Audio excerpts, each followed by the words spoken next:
that man first rose above an Earth which had held him a prisoner to its surface for thousands of centuries. The first balloons were filled with heated air, like this one, used by a latter-day stuntman to demonstrate the hard way of getting back to the hard ground. Today, it is difficult to remember that aeronauts first pinned their hopes of mass air travel on the Blimp, while tending to overlook the newfangled airplane. The Blimp was a streamlined balloon with motors added, and it could be refueled in midair if you brought along an extra gallon of gas. Tall-masted schooners were still in wide use back in 1918, when this Blimp proved the maneuverability of the airship. As graceful as a flying whale, it almost sets down on the motorboat before it picks up its new passenger. An amazing feat, considering that just a few decades before, the steering of lighter-than-air craft had been mainly a matter of luck.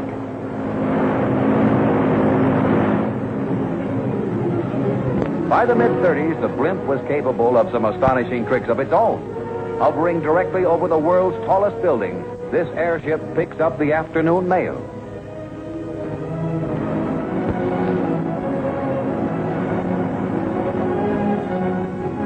Leaving the Empire State behind, it's a trip out to sea for a special delivery to an ocean liner. Careful, mailman, that smokestack's not a mail slot.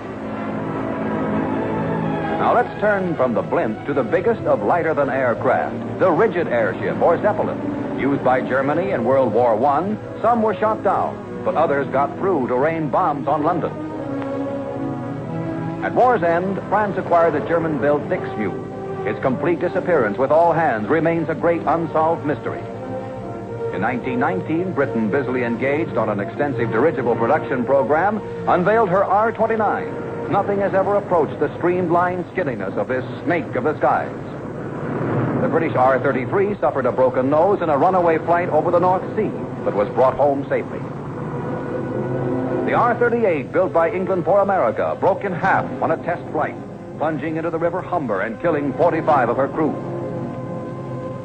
From Italy, the U.S. Navy purchased the Roma, a semi-rigid airship with a collapsible gas bag, but a solid keel attached beneath. In 1922, the Roma took off on a flight that was to be her last. Moments later, after plummeting to the earth and exploding, she lies below a smoking ruin. First American-built Zeppelin was the Shenandoah, daughter of the stars. The wreckage of this $2 million ship dots the Ohio countryside after a sudden squall tore her apart in midair. 14 were killed, 27 miraculously escaped. In 1924, the Los Angeles joined the Navy. Soon she was performing remarkable feats like this carrier landing. But look where she drops her ballast.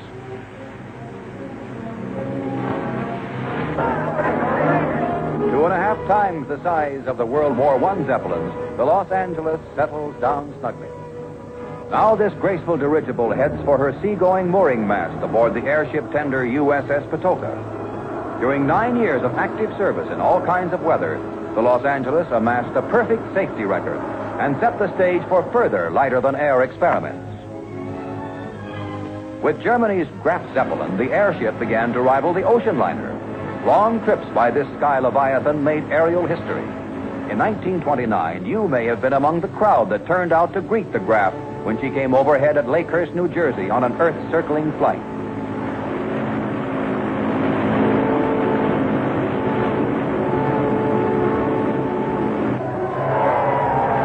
Zeppelin traveled around the world in 10 days of flying time, commanded by Dr. Hugo Echner, her designer and captain.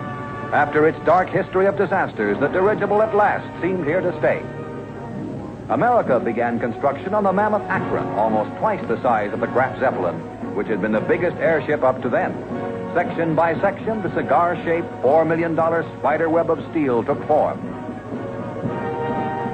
Here was a ship of the skies, as huge as the great ships of the sea, dwarfing the men who worked upon her.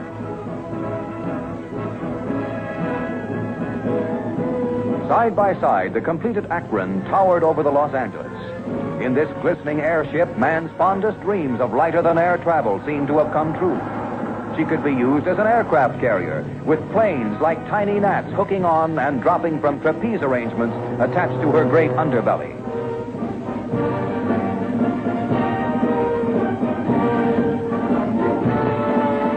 But the Akron seemed marked for disaster from the beginning.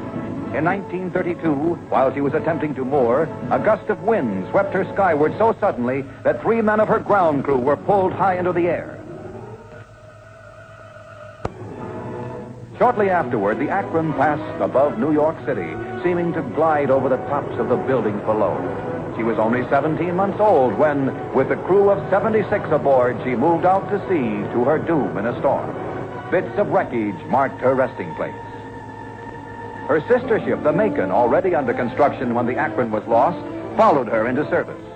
Mooring an airship as big as a skyscraper tipped on its side was a ticklish job. The Macon hadn't yet reached her second birthday when she journeyed out to Point Sur, California, to maneuver with the fleet in the Pacific.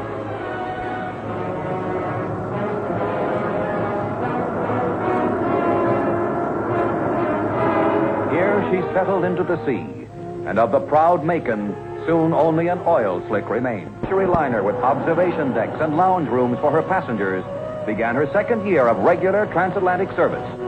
Coming in for a landing at Lakehurst, New Jersey, with 97 aboard, the Hindenburg dropped her lines. Everything seemed in perfect order, when suddenly...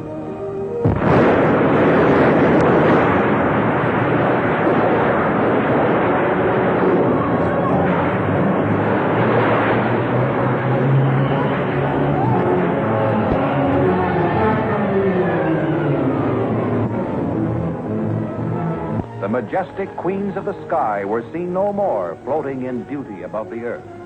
And so it ended, the fabulous era of lighter than air.